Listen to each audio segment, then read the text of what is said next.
하나님의 말씀 보도록 하겠습니다. 하나님 말씀은 마가복음입니다. 우리 신약성경 마태 마가복음이 있는데 마가복음 14장에 있는 말씀입니다. 마가복음 14장 1절부터 우리 11절까지의 말씀의 내용입니다. 좀 긴 본문이지만 이 고난주의를 맞이해서 우리 예수님께서 왜 고난을 당하셔야 됐고 예수님이 고난을 당하신 이유가 뭔지 이 말씀을 통해서 우리가 알아봐야 되는데 말씀 봉독할 때 집중해 주시기를 바랍니다. 14장 1절부터 제가 봉독합니다. 이틀이 지나면 유월절과 무교절이라 대제사장들과 서기관들이 예수를 흉계로 잡아 죽일 방도를 구하며 이르되 밀란이 날까 하노니 명절에는 하지 말자 하더라. 예수께서 배단이 나병 환자 시몬의 집에서 식사하실 때에 한 여자가 매우 값진 향유 곧 순전한 나드 한 옥합을 가지고 와서 그 옥합을 깨뜨려 예수의 머리에 부으니 어떤 사람들이 화를 내어 서로 말하되 어찌하여 이 향유를 허비하는가. 이 향유를 300데나리온 이상에 팔아 가난한 자들에게 줄 수 있겠도다 하며 그 여자를 책망하는지라. 예수께서 이르시되 가만두라. 너희가 어찌하여 그를 괴롭게 하느냐. 그가 내게 좋은 일을 하였느니라. 가난한 자들은 항상 너희와 함께 있으니 아무 때라도 원하는 대로 도울 수 있거니와 나는 너희와 항상 함께 있지 아니하리라. 그는 힘을 다하여 내 몸에 향유를 부어 내 장례를 미리 준비하였느니라. 내가 진실로 너희에게 이르노니 온 천하에 어디에서든지 복음이 전파되는 곳에는 이 여자가 행한 일도 말하여 그를 기억하리라 하니라. 12 중에 하나인 가룟 유다가 예수를 넘겨주려고 대제사장들에게 가매 그들이 듣고 기뻐하여 돈을 주기로 약속하니 유다가 예수를 어떻게 넘겨줄까 하고 그 기회를 찾더라. 아멘. 좋으신 하나님의 은혜가 여러분과 여러분의 가정에 함께 하시기를 우리 주님의 이름으로 축원드립니다. 우리 옆에 계신 분하고 한번 안녕하세요. 반갑습니다. 옆에 계셔 주셔서 고맙습니다. 쑥스럽지 않게 그렇게도 좀 해주시고요. 자, 오늘 우리 이 본문의 말씀을 통해서 우리가 우리 예수님께서 이 고난이라고 하는 거, 그래서 이 고난이라고 하는 거에 대해서 우리는 흔히 예수님이 얼마나 많은 고난을 당하셨을까라고 하는 어떤 물리적인 아픔에 대해서 관심을 많이 갖고 그거에 대해서 좀 예수님이 얼마나 많은 고난을 당했을까 그렇게 생각을 하는데, 물론 그것도 중요하지만 이 고난의 주일에 우리가 알아야 될 것은 우리 예수님 앞에 우리가 고난의 진정한 의미가 무언가를 우리가 살펴보는 것이 더 중요한 말씀이다라는 겁니다. 자, 이제 하나님 말씀 이제 집중해 주시고요. 자, 14장 1절부터 11절까지의 말씀은 우리 예수님이 왜 십자가에 못 박혀 죽으셔야 되는가라는 것을 우리에게 잘 설명해 주고 있는 가장 좋은 텍스트가 바로 이 마가복음 14장 1절부터 11절까지의 말씀의 내용입니다. 그래서 이 말씀의 내용을 우리 성경의 저자가 말하고자 하는 신학적 의도를 제대로 파악해서 이 본문만 이해하면 예수님의 고난의 의미가 무엇인가를 우리가 정확히 이해할 수가 있어요. 그래서 예수님 아까 얘기했듯이 물리적인 고난 당한 거에 대한 염려, 마음 아픔, 그거보다 더 중요한 것은 예수 그리스도의 고난의 의미가 우리에게 주어지는 결과가 뭔가 이것을 깨닫는 것이 더 중요하다라는 겁니다. 자, 그러면 이 마가복음 14장 1절에서 11절까지 말씀을 통해서 예수님의 고난의 의미를 우리에게 설명해 주고 있는데 한번 이 성경의 내용을 살펴보도록 하겠습니다. 14장 1절, 2절 이틀이 지나면 보세요. 성경을 한번 배워봅시다. 유월절 무교절이라 대제사장과 서기관들이 예수를 흉계로 잡아 죽일 방도를 구해서 이르되 밀란이 날까 하노니 명절에는 하지 말자 하더라. 이 말씀이 있죠. 그러니까 예수님을 잡아서 십자가에 못 박혀 죽이려고 하는 흉계가 있었다라는 거, 그 이야기를 합니다. 그것이 2절까지예요. 그런데 여러분이 보다시피 3절부터 보면 전혀 다른 내용이 갑자기 들어와요.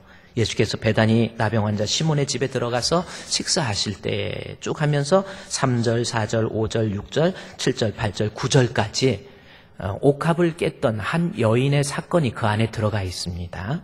그리고 10절부터 보면 보세요. 10절에 12 중에 하나인 가룟 유다가 예수를 넘겨주려고 대제사장들에게 가매 그들이 듣고 기뻐하여 돈을 주고 예수님을 잡을 기회를 찾았다라는 말씀이 나오죠. 그러면 성경을 구조적으로 보면 이 마가복음을 기록했던 이 마가가 어떤 특정한 의도가 있었다라는 것을 발견하게 됩니다. 그래서 성경을 제대로 해석을 하려면 이 성경을 기록한 저자의 신학적 의도가 뭔가를 빨리 파악해야 이 성경을 왜곡 없이 잘 해석할 수 있는 거예요. 그런데 이 성경을 보니까 1절, 2절 예수님을 잡아 죽일 흉계, 그리고 바로 가룟 유다가 나옵니다. 10절에서 쭉 넘어가서 10절에 12 제자 중에 가룟 유다 이야기가 나와요. 그러면 우리가 3절부터 9절까지 내용, 옥합을 깬 사건은 빠져나가도 예수를 잡아줄 흉계 1절과 2절 다음에 10절로 바로 들어가도 아무런 문제의 차이가 없어요. 그런데 본문의 1절, 2절 다음에 그 안을 사이에 예수님 앞에 옥합을 깼던 여인의 사건이 그대로 들어가 있어요. 그리고 10절 가룟 유다의 사건. 그래서 이 기법을 샌드위치 기법이라 그렇게 이야기를 합니다. 그러면 여러분 샌드위치 아시죠? 샌드위치가 뭡니까? 양쪽에 빵이 있고 가운데 햄이 들어가면 햄버거가 되는 거고, 야채가 들어가면 야채 버거가 되는 거고, 밥이 들어가면 뭔 버거가 돼요? 밥버거가 되는 거죠. 그래서 그 안에 무엇이 들어가냐에 따라서 사실 내용물이 중요한 거잖아요. 그 옆에 껍질에 있는 빵보다 그 내용이 무언가라는 겁니다. 지금 마가복음에서 그래요. 예수님을 잡아서 흉계로 잡아서 가룟 유다가 돈 때문에 예수님 팔아버리잖아요. 오늘날도 그런 사람 있잖아요. 돈 때문에 돈 벌라고 하나님의 일도 신앙생활도 다 포기해버려요. 말로만 그렇지 정말 예수님의 12제자 중에서 가룟 유다 생각해 보세요. 보통 제자 중에서 제일 많이 배우고 똑똑한 사람이 가룟 유다예요. 근데 마음에 신앙이 없으니까 결국 돈의 유혹에 돈 때문에 신앙 다 포기해버리는 거예요. 그런 내용 사이에 이 옥합을 깬 여인의 사건이 들어가 있다라는 겁니다. 그러면 중요한 것은 우리가 이 고난주간을 맞이해서 옥합을 깬 여인의 사건을 통해서 저자가 말하고자 하는 의도가 뭔지를 한번 파악해 보자는 겁니다. 어찌 보면 대제사장의 흉계와 가룟 유다의 모습은 가운데 있는 내용을 부각시키기 위해서 이 성경을 기록한 마가가 의도적으로 하나의 세트를 설치해 놓은 것 같은 느낌을 받아요. 자, 그렇죠? 그래서 무대에 예수님의 십자가의 죽으심의 의미를 하나의 무대에 올리는데 하나의 세트가 예수님을 잡아 죽이려고 했던 사람, 그리고 팔아넘겼던 사람, 그리고 그 사이에 옥합을 깬 여인의 사건이 있다라는 겁니다. 자, 그러면 오늘 이 14장 3절부터 나와 있는 옥합을 깬 여인의 사건을 우리가 한번 강해적으로 한번 살펴보자는 겁니다. 자, 그러면 3절 말씀에 한번 여러분이 성경을 보세요. 도대체 이 말씀을 통해서 저자가 말하고자 하는 의도가 뭔지 한번 3절 봅시다. 예수께서 베다니 나병 환자 시몬의 집에서 식사하실 때에 라는 겁니다. 제가 이 본문은 오늘 제목이 옥합을 깬 여인에서 2입니다. 작년에 설교했던 내용의 나머지 부분들을 다시금 영적인 배경 속에서 다시금 조명하는 내용이거든요. 자, 그런데 이 예수님 옥합을 깬 여인의 사건을 이야기하기 전에 예수께서 베다니 나병 환자 시몬의 집에서 식사하실 때에 라고 하는 것부터 이야기해요. 그러면 마치 연극을 할 때 세트장 위에 이제 예수님 옥합을 깬 여인의 사건을 기록하기 전에 그 세트 뒤에 그림이 하나 붙어 있는데 거기에 베다니 시몬의 집, 나병 환자 시몬의 집에서 식사하는 모습이 사진으로 딱 걸려 있다. 이렇게 생각하면 되는 문제입니다. 그러니까 이 말씀은 무슨 말씀이냐면 여러분 유대인들에게 있어서 식사의 의미는 너무나도 중요한 종교적 관습 속에서 가지고 있는 의미가 너무나도 중요해요. 아무나 식사하지 않습니다. 그 식사의 공동체에 있는 사람들의 유대 관계를 확인하고 자기의 식구가 됐다, 하나의 공동체가 됐다라고 하는 그것을 표현하는 것이 식사의 예식이에요.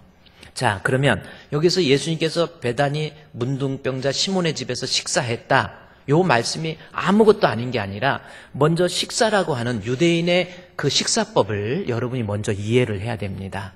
자, 이것이 유대인들 식사법, 제가 사진을 좀 가져왔는데 그 사진을 보면 한번 여러분이 이 사진을 보십시오. 식사에 대해서 우리는 그냥 식사하나 보다 그러는데 유대인들의 식사는 종교적 균례와 같이 연결되어 있다라는 거예요. 그래서 식사를 보니까 여기 보니까 저 위에 사진 위에 예수님의 최후의 만찬의 사진 위에 뭐가 있습니까?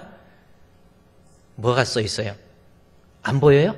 사진 위에 기대어 누워서, 이게 식사에서 중요한 의미라는 거예요. 식사할 때 남자와 어린 아이들과 밑에 보면 여자나 어린이들은, 노예들은 서서 음식을 먹고 다른 방식으로 음식을 먹었다. 그리고 6월절에 기대어서 식사하는 것은 6월절에 기대어서 출애굽에서의 자유를 의미한다라는 거죠.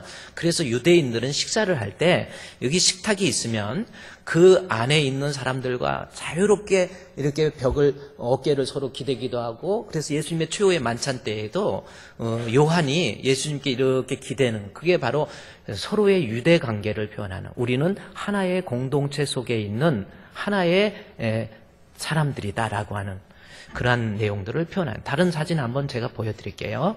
여러분, 식사라고 하는 것이 유대인들에게 어떤 의미인지, 자, 거기 또 나와 있죠. 기대어 누워서라는. 참 이상하게 저렇게 하면 소화가 잘 될까? 이런 생각도 들어요. 밥 먹고 바로 눕는 사람처럼. 근데 기대어 누워서, 그러니까 저들의 식사는 종교적인 내용과 같이 연관돼서 생각을 해야 된다라는 겁니다. 기대어서 누워서 가장 친근한 모습으로 1시간 이상 식사를 해요. 유대인들이. 지금도 유대인의 전통이 남아있는 부분들이 많이 있습니다. 그래서 유대인들의 식사를 기대어서 누운다 해서 헬라어에 보면, 그 다른 사진을 보면요, 헬라어에 어떤 내용이냐면 여기 중간쯤에 보십시오. 카타 케이마이라고 하는 단어 있죠. 한번 따라합시다. 카타 케이마이. 그게 식사법이라는 거예요. 그게 무슨 뜻이냐? 카타 케이마이가 무슨 뜻이냐면 거기 보세요. 이는 카타 케이, 기대어 누워서. 이거 제가 해석한 것 같아서 일부러 아까 그 사진을 보여주세요. 그게 그대로 제가 말하는 게 아니라 기대어 누워서 카타케이마 유래했는데, 유대인들은 식탁에 기대어 누워서 비스듬히 기대다라고 하는 그러한 의미입니다. 자, 이게 유대인들의 식사법이에요. 그리고 이 식사법은 상당히 종교적인 의미와 밀접하게 관련되어 있다라는 겁니다. 자, 그런데 14장 3절에 이제 성경을 보십시오. 14장 3절에 예수께서 베다니 나병 환자 시몬의 집에서 식사하실 때에, 자, 이거를 그냥 넘어가면 안 된다라는 겁니다. 이 식사하셨다라고 하는 것. 베다니 시몬의 나병 환자, 나병 환자. 여기 본문에 나병 환자 시몬이라고 기록되어 있죠. 이것은 어떤 의미인 줄 아세요? 나병 환자 시몬이라는 것은 어떤 의미입니까? 이때 나병은 종교적으로 하나님 앞에 버림받은 자, 하나님으로부터 저주를 받은 자, 하나님으로부터 징계를 받은 자라고 하는 의미를 상징하는 것이 문둥병, 나병입니다. 종교적으로. 그래서 그 저주받은 그들과 유대인들은 절대로 함께하지 않아요. 같이 조금이라도 마주치기만 해도 하나님 앞에 죄가 전가된다, 이렇게 생각해서 그들을 피해갑니다. 그리고 그들을 향해서 침을 뱉고 그래요. 그런데 본문에서 보면 예수님이 나병 환자 시몬의 집에서 식사를 하신다라는 거예요. 저주받은 자, 죄인을 불러서 초대해서 같이 식사하는 거예요. 가장 친근한 모습으로 기대서 같이 식사하는 겁니다. 이 사진이 오늘 무대 위에 딱 그려져 있는 거예요. 어떤 의미입니까? 마가가 이 어떤 그림 언어를 통해서 이 사진을 우리에게 제공한 이유가 뭐예요? 우리 예수님은 우리의 죄 문제를 해결해서 저주받을 수밖에 없고 버림받을 수밖에 없는 죄인된 그 인간을 주님의 상에 초대해서 한 식구 만들고 하나님의 백성으로 만드신 그분이 바로 예수님이시다. 그 사진을 다 그려놓은 거예요. 이 성경이요, 구약 성경 시편 22편, 23편과 같이 연결되어 있는데 시편 22편에 보면 예수님의 십자가의 죽으심에 대해서 쭉 설명을 해요. 그래서 22편에 보니까 내 하나님이여 내 하나님이여 어찌하여 나를 버리셨나이까, 그 내용, 예수님의 십자가의 죽으심의 내용을 22편에서 다윗의 입술을 통해서 예언을 해주셔요. 그대로 하다가 23편으로 넘어가요. 23편이 뭡니까? 23편 1절에 여호와는 나의 목자시니 내게 부족함이 없다. 이건 뭐예요? 십자가를 통과한 사람만이 하나님을 목자로 모시고, 그 다음에 마지막 여호와는 나의 목자시니 원수의 목전에서 내게 상을 베풀어 주셨다. 여기서 상이 어워드가 아닙니다. 여기 상은 밥상이에요. 식사의 잔치에 나를 초대해 주셨다. 천국에서 누리게 될 하나님의 자녀의 공동체가 되어서 천국에서 누리게 될 영생 복락의 모습을 시편 23편에서 원수의 목전에서 내게 상을 베풀어 주셨다라는, 그 율법에 익숙한 유대인들에게 바로 나병 환자, 하나님으로부터 버림받고 하나님으로부터 저주받은, 하나님 앞에 죄인된 그 인간을 우리 주님이 식사에 초대해 주셔서 하나님의 자녀 만들어주시고 하나님의 백성 만들어주셨다라고 하는 것이 나병 환자 시몬의 집에서 식사하실 때라는 겁니다.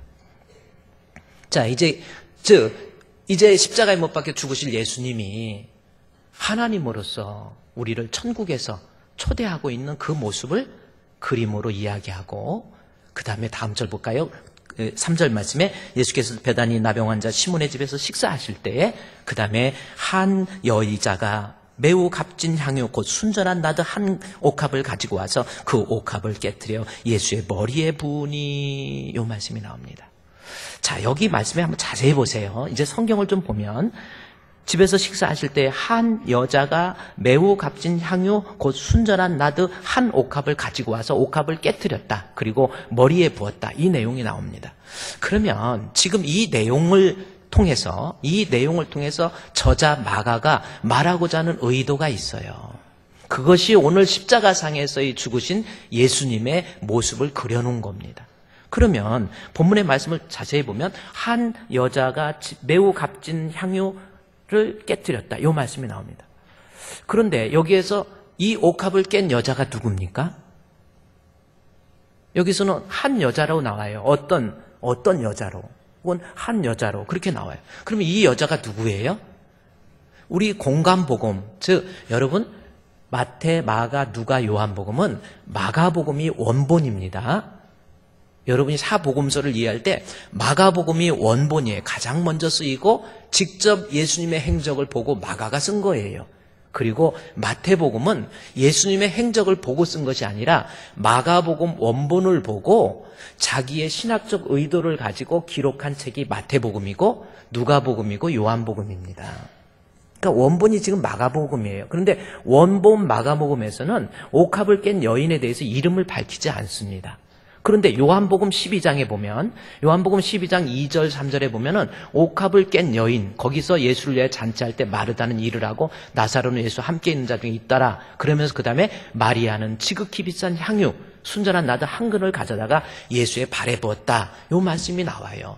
그러면 이게 본문에서는 요한복음에서는 마리아라고 이야기하는데 여기 마가복음에서는 마리아의 이야기를 하지 않습니다. 왜 그렇습니까? 이 성경을 기록한 마가의 입장에서 보면 지금 누가 옥합을 깼냐?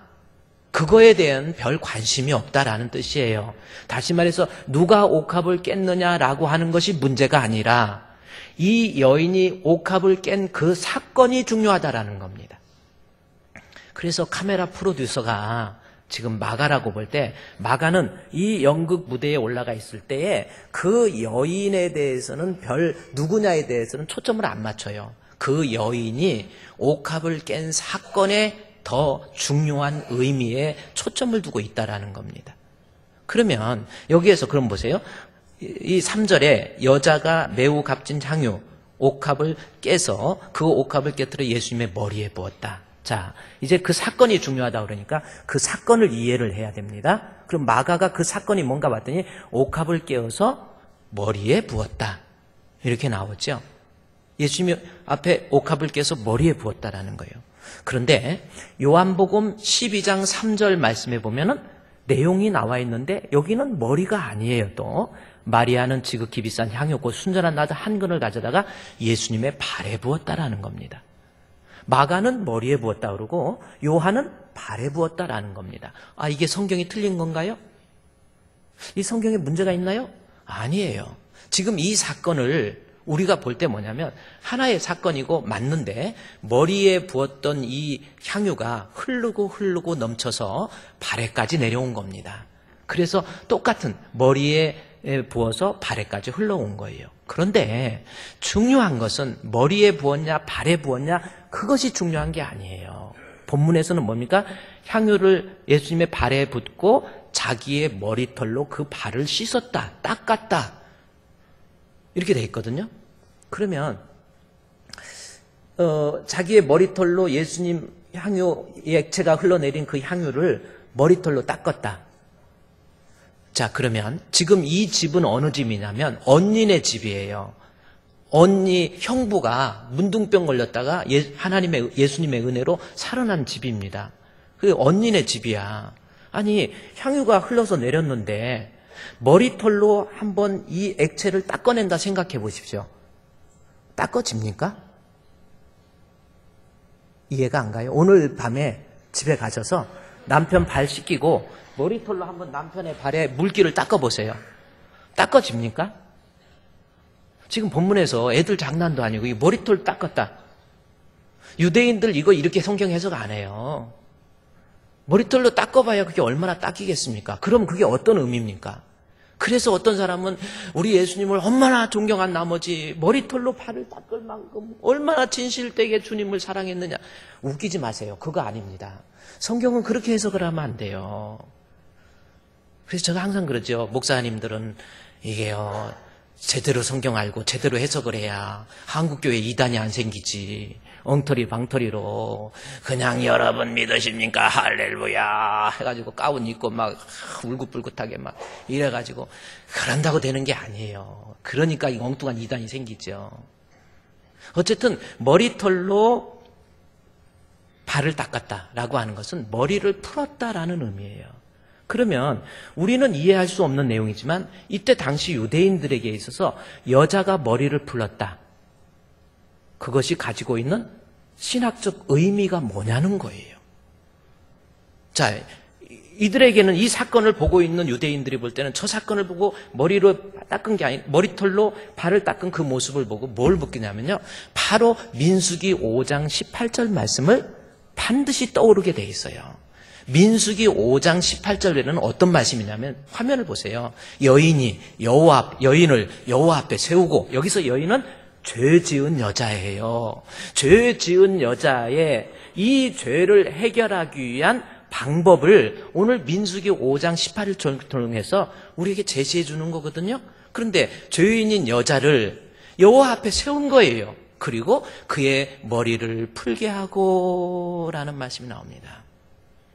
그리고 기억나게 해서 죄의 모습들을 기억나게 하고 소제물 드리고 그리고 제사장은 저주가 되게 할 쓴물을 가지고 자기 손에 들고 하는 거예요. 죄 지은 여인의 죄를 해결하기 위한 방법으로서 여인이 머리카락을 푸른 거예요. 그러니까 결국은 뭐냐면 오늘 본문에 나와 있는 여자가 머리카락을 풀었다. 이것은 무슨 뜻이에요? 바로 죄의 문제를 해결하기 위한 방법으로서의 모습입니다. 지금 여자가 머리카락으로 발 닦았다. 겸손의 표시? 아니에요. 눈 뜨시고 겸손의 뜻이 아니에요. 네. 머리카락 풀었다는데 왜 눈을 감고 계세요? 네. 겸손의 뜻이 아니에요.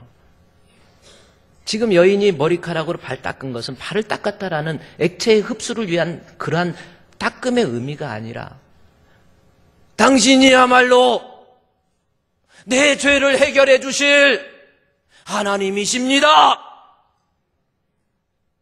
그 고백이라니까요.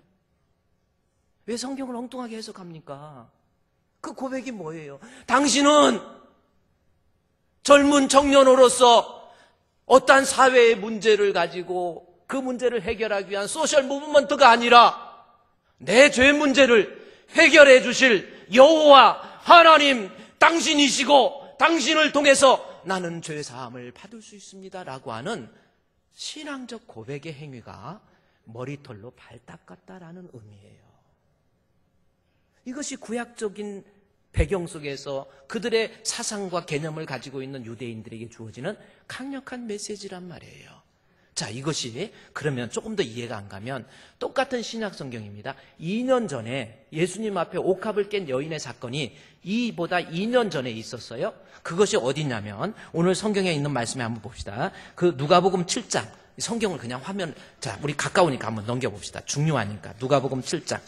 여기다 손을 껴놓으시고 누가복음 7장에 보세요. 누가복음 7장에 있는 말씀에 보면 누가복음 7장 거기에 보니까 7장 36절 말씀해 보십시오.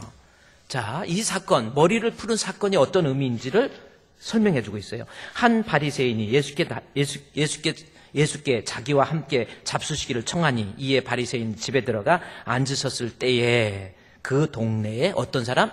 죄 지은 여자, 한 여자가 있었다. 문제 보세요. 죄 지은 여자입니다.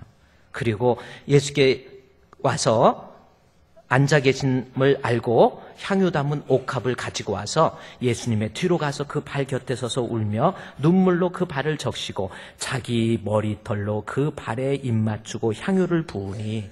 자, 똑같은 사건이죠. 그렇잖아요. 지금 옥합을 깨가지고 자기 머리털로 여기 입 맞추고 머리털로 닦고 그렇게 나있죠. 머리털로 닦았다라는 것이 아니라 머리를 다 풀어버려서 이렇게 주님 앞에 고개 숙인 그의 머리, 유대인들의 머리가 길잖아요. 발에 닿다는 의미예요. 그러면 이 사건이, 머리털을 푸른 이 사건이 어떤 의미인지 시간이 없으니까 누가복음 7장 쭉 내려가다 보면 42절에 보면 그 사건은 갚을 것이 없으므로 둘 다 탕감이라는 말이 나와요. 죄의 문제를 해결하기 위한 하나의 모습이라는 거지요. 자, 다시 이야기합니다. 거기에서 또 47절 말씀, 성경 47절에 보십시오. 이러므로 내가 내게 말하노니 그의 많은 죄가 사하여졌느니라. 그렇죠? 머리털을 푸른 사건은 나는 죄인입니다. 나는 주님 앞에 용서받을 수 없는 죄인입니다. 그러나 당신은 하나님이시고 내 죄를 속해 주시고 대속해 주실 그 메시아, 그분이 바로 당신이십니다 라고 하는 신앙 고백의 표현이 머리털 푸른 사건이에요. 이제 다시 본문에 가보십시오. 마가복음 14장에서 우리 14장 3절에 예수께서 베다니 나병 환자 시몬의 집에서 식사하실 때에 한 여자 마리아, 중요하지 않다라는 겁니다. 그 여자의 사건, 옥합을 깬 사건인데 머리에 부었다라고 하는, 즉 머리를 풀었던 이 모습을 통해서 마리아가 고백했던 내용은 그의 헌신이나 막대한 옥합을 깨서 드렸다라고 하는 그의 수고, 이걸 말하려고 하는 것이 아니라 마리아의 마음속에서 예수님, 당신은 하나님이십니다. 당신은 내 죄를 해결해서, 죄 문제 해결해서 지옥에서 천국으로, 사망에서 영생으로 내로 하여금 하나님의 자녀, 하나님의 백성 만들어서 천국에서 한 식구 되고 하나님의 자녀로서 회복시키기 위한 진정한 메시아, 당신은 하나님이십니다 라는 고백이 머리를 풀었던 이 사건이에요. 여러분, 이 고난주의를 맞이해서요, 우리 예수님 아까 그랬죠. 물리적으로 당하신 고난, 제가 이따 오후 예배 때 물리적으로 그것이 수치로 나와 있는 게 있어요. 그걸 어떤 사람이 해놨더라고. 그거 제가 오후에 보여드릴게. 그런데 물리적으로 당한 고난, 정말 고난 당하셨어, 아이고 어떡하나, 이거보다 더 중요한 것은 이 마리아처럼 내 죄 문제 해결할 수 있는 분은 당신밖에 없습니다. 당신은 진정한 메시아이십니다. 당신은 하나님이십니다. 당신을 믿음으로 내 죄가 문제가 해결되어서 나를 천국으로 인도할 유일한 분이 바로 당신이에요 라는 고백이 이 고난주간에 있어야 돼요. 이것이 지금 마가가 우리에게 강력해 호소하고 있는 말씀의 내용이라는 겁니다. 계속해서 또 볼까요? 3절에서 옥합을 깨뜨려 예수의 머리에 부으니 4절 말씀, 4절, 5절, 6절 말씀을 통해서 옥합을 깨므로 당신이 하나님이시고 내 죄를 해결해 주실 메시아임을 고백하면서 4절, 5절, 6절은 그 메시아 되신 사건에 대해서 다시 한번 부연 설명하는 내용입니다. 그러면 4절은 어떤 내용인가 볼까요? 4절에 어떤 사람이, 여기서 어떤 사람이 나오죠? 그런데 이것이 요한복음에서는 누구로 나와 있습니까? 어떤 사람이 화를 내어서 서로 말하되 어찌하여 이 향유를 허비하는가? 이 향유를 300데나리온 이상에 팔아 가난한 자들에게 줄 수 있거든. 그 여자가 그러면서 그 여자를 책망하는 사건. 이 사건에 대해서 요한복음에서는 이 사람이 누구예요? 가룟 유다라고 나와 있어요. 그런데 본문에서는 가룟 유다 이름을 빼버립니다. 누가 그랬냐 그것이 중요한 게 아니라는 거예요. 지금은 머리털 푸른 이 사건이 그 다음에 어떤 것과 연관이 됐는가라는 것을 말하기 위해서 사건 중심으로 이 마가는 성경을 전개해 가고 있다라는 겁니다. 그러면 여기서 4절 본문에서 그래서 가룟 유다라고 요한복음에 나와 있지만 여기서는 어떤 사람들 해서 복수로 나온 거예요. 제자들이 다 그랬어요. 제자들이 다 뭐라고 그러냐면 옥합을 깬 그 사건을 보고 화를 내면서 서로 말하되 어찌하여 이 향유를 허비하느냐 의분을 낸 거예요. 그러면 여러분 여기에서 왜 예수님한테 드려지는 그거 왜 가난한 자에게 나눠주지 어찌하여 그럴 수 있느냐라고 말하고 있는 제자들에 대해서 여러분이 책망할 수 있습니까? 제자들이 왜 그래? 저렇게 말할 수 있습니까? 아닙니다. 이거는 율법적으로 볼 때는 대단히 옳은 일이에요. 율법이 뭡니까? 율법을 여러 가지 율법이 있지만 율법이라고 하는 것을 크게 이해하면 하면 옳고 안 하면 그르다고 하는 율법의 프레임이 있어요. 율법의 의미는 뭐냐면 하면 옳고 안 하면 그른 거예요. 그 율법적 프레임 속에서 이 사건을 제자들이 이해를 하고 있는 겁니다. 뭐냐면 옥합을 깨서 이것을 예수님 발에 부어버리고 허비하니까 제자들이 율법적인 관점에서 볼 때 이건 말이 안 된다라는 겁니다. 그러면 이때 율법이 뭡니까? 6월절이 되면 산 넘고 물 넘고 예루살렘으로 오는 사람들이 먹을 것 없고 잘 곳 없어요. 그들을 위해서 돈 있는 사람들이 풀어서 가난한 자들에게 주어야 되는 율법이 있습니다. 그러니까 지금 6월절 이틀 전에 제자들이 생각할 때 아니 6월절 이틀인데 이 많은 재산 약 5천만 원이나 되는 재산을 왜 허비하느냐. 이거 율법적으로 볼 때 가난한 자들에게 풀어서 먹을 것, 입을 것, 잘 것 공급해주면 얼마나 좋겠느냐. 지금 제자들이 그렇게 이야기한 거예요. 그러니 이 사건을 보고 제자들이 허비했다라고 하는 거에 대해서 우리가 책망할 이유가 없어요. 책망했어도 안 됩니다. 율법의 프레임에서 볼 때는 100% 옳은 거예요. 그러면 문제는 뭐냐? 예수님의 답변의 문제입니다. 이 제자들의 말에 대해서 예수님의 답변이 뭔가를 볼까요? 4절에 왜 허비하느냐? 그랬더니 5절에 이 향유를 300데나리온 이상에 팔아서 가난한 자에게 줄 수 있겠다 하고 그 여자를 책망하는지라. 자, 문제는 6절입니다. 예수께서 이르시되 가만두라. 자, 예수님의 대답이 뭔가? 가만두라. 너희가 어찌하여 그를 괴롭게 하느냐? 그가 내게 좋은 일을 하였느니라 라는 겁니다. 자, 이게 무슨 뜻입니까? 너무나도 중요한 단어가 나와요. 그가 내게 좋은 일을 하였느니라.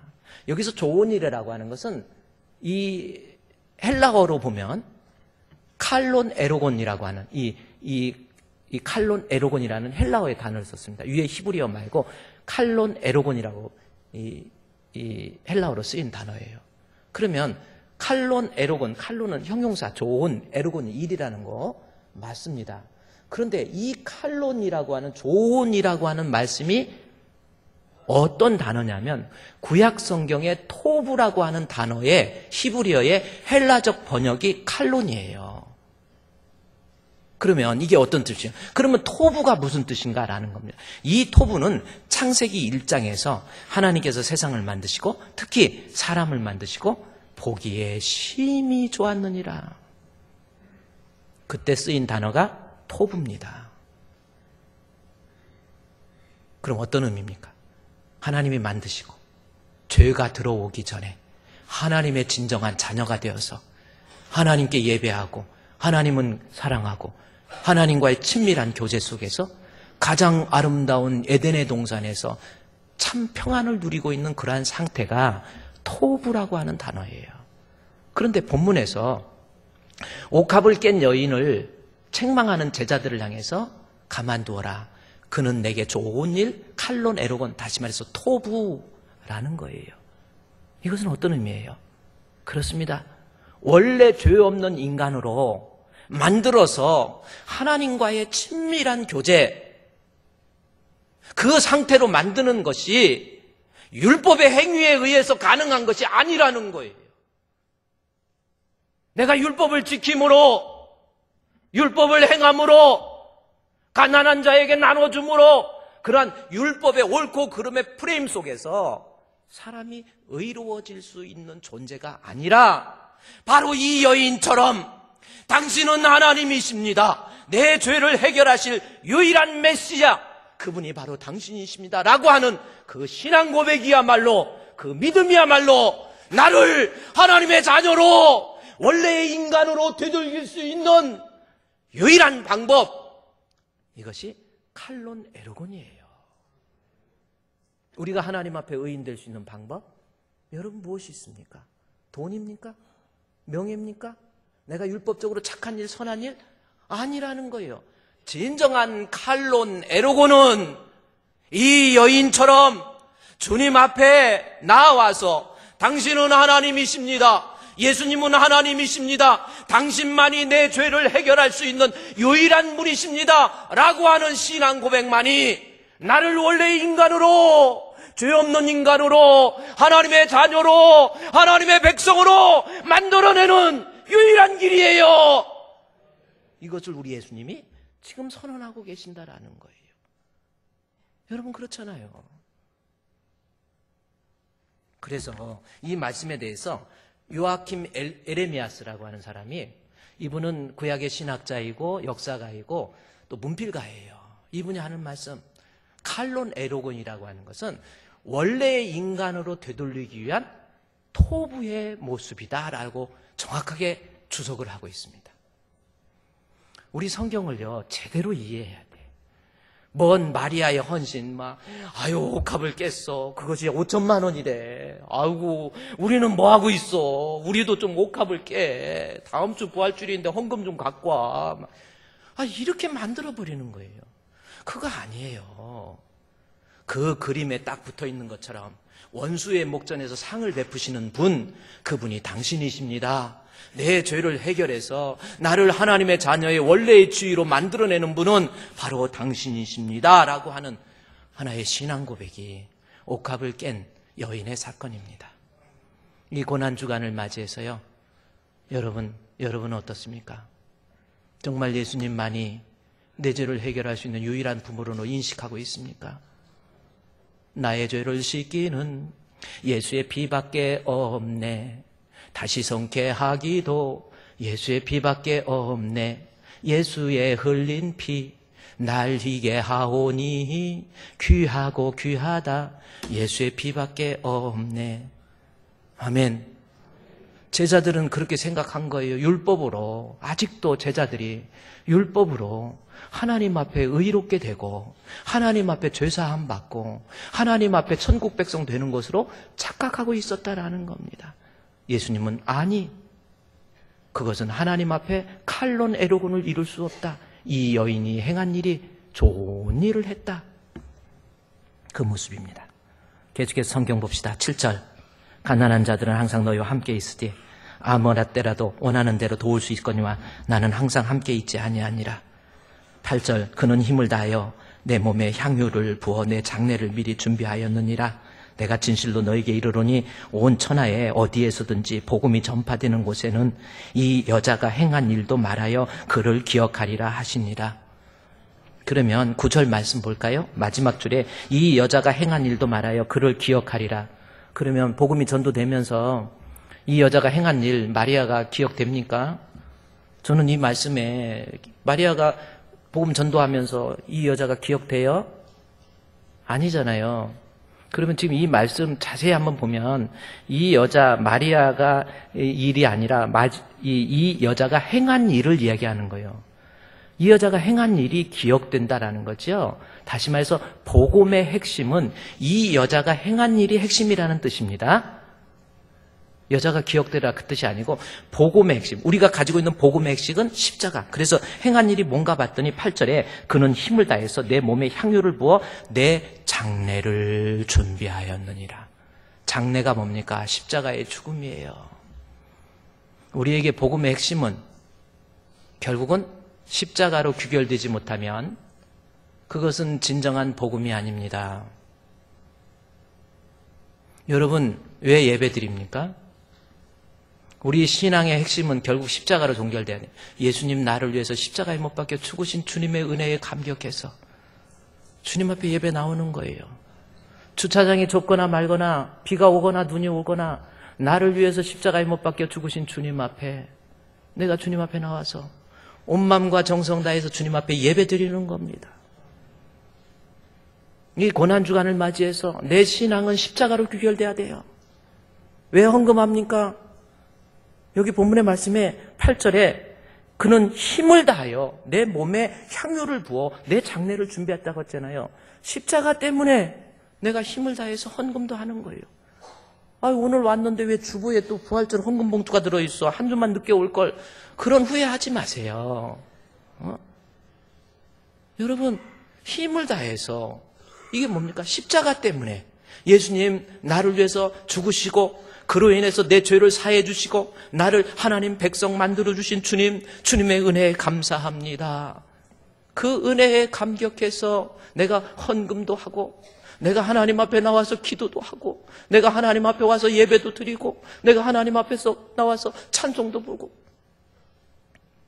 예배 드릴 때요, 제가 아까 예배 드리는 태도 있잖아요.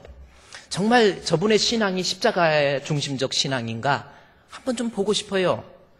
정말 십자가, 예수님 나를 위해서 십자가 죽으신 주님의 은혜에 감격해서 예배 드리는 사람 눈빛부터 틀려요. 찬송 드릴 때 얼마나 그냥 힘있게 벌써 찬송 불러도 틀린단 말이에요. 주 십자가 못 박힘은 속죄함 아닌가. 그 궁휼함과 큰 은혜 말할 수 없도다. 십자가 십자가 내가 처음 볼 때에 나의 맘의 큰 고통 사라져. 내가 믿고서 내 눈 밝았네. 참 내 기쁨 영원하도다. 찬송을 불러도 목청껏 부른다니까요. 오늘 우리가 불렀던 찬송이 뭡니까? 여러분의 신앙이 정말 마리아처럼 나의 죄를 해결하기 위해서 십자가에 못 박혀 죽으신 주님, 당신이 나의 구주이시고 그분으로 인해서 나는 천국 간다, 그 믿음을 가지고 있는 사람, 정말 예배에 참석할 때 찬송 어떻게 불렀습니까? 남들은 다 은혜 받는데 졸고 있고 자꾸 신앙에서 멀어지고 믿음에서 멀어지고 우리의 신앙을 십자가로 돌려야 돼요.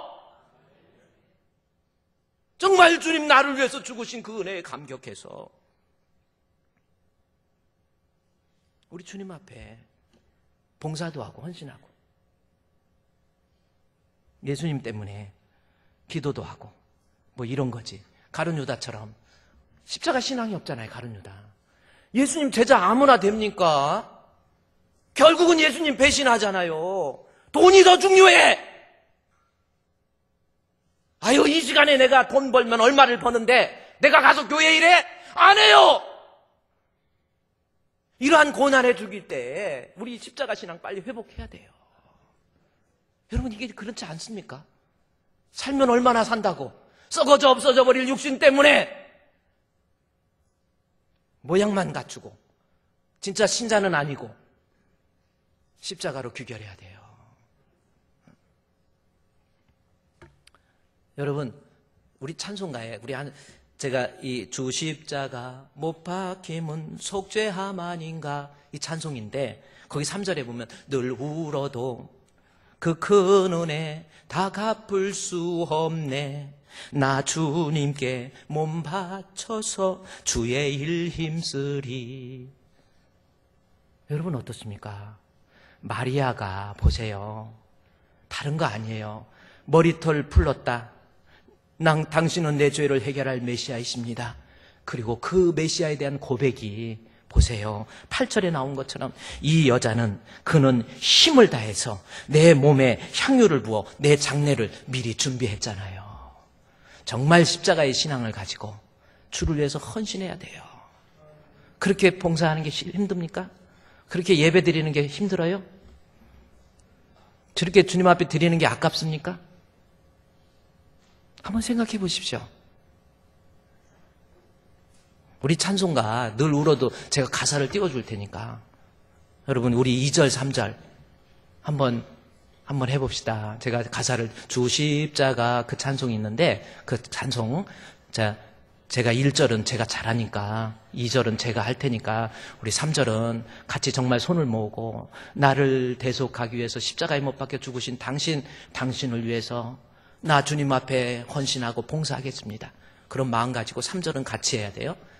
주 십자가 못 박힘은 속죄함 아닌가 그 궁휼함과 큰 은혜 말할 수 없도다. 십자가 내가 처음 볼 때에 나의 맘에 큰 고통 사라져 오늘 믿고서 내 눈 밝았네 잡내 기쁨 영원하도다. 3절 가슴에 손 얹고 늘 울어도 그 큰 은혜 다 갚을 수 없네. 아멘. 나 주님께 몸 바쳐서 나 주님께 몸 바쳐서 주의 일 힘쓰리. 아멘. 십자가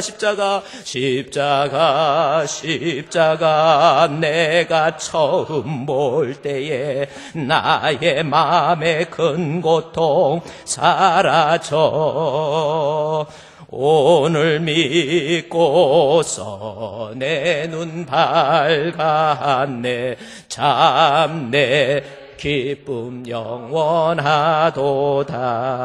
아멘. 기도하겠습니다. 하나님, 우리 살리시기 위해서 하늘 보좌 영광 버리고 이 땅에 오셔서 십자가에 못 박혀 죽으심으로 우리의 죄 문제를 해결해서 사망에서 영생으로 지옥에서 천국으로 옮겨주신 나의 하나님, 나의 메시아 되신 주님 사랑합니다.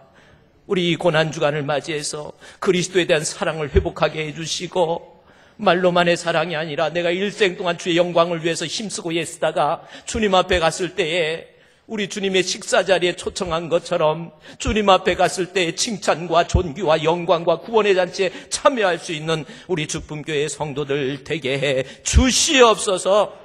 예수님의 이름으로 기도드리옵나이다. 아멘.